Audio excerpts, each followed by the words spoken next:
Bet jau gauni Lorę pataikyti iš pirmo karto.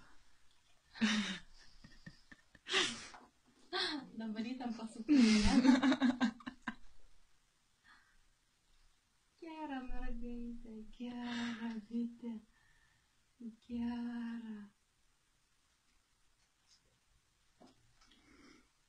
Jau varšė priprato prie tų adatų.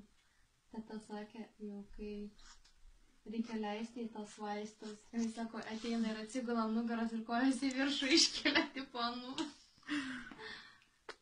Bučki doglik.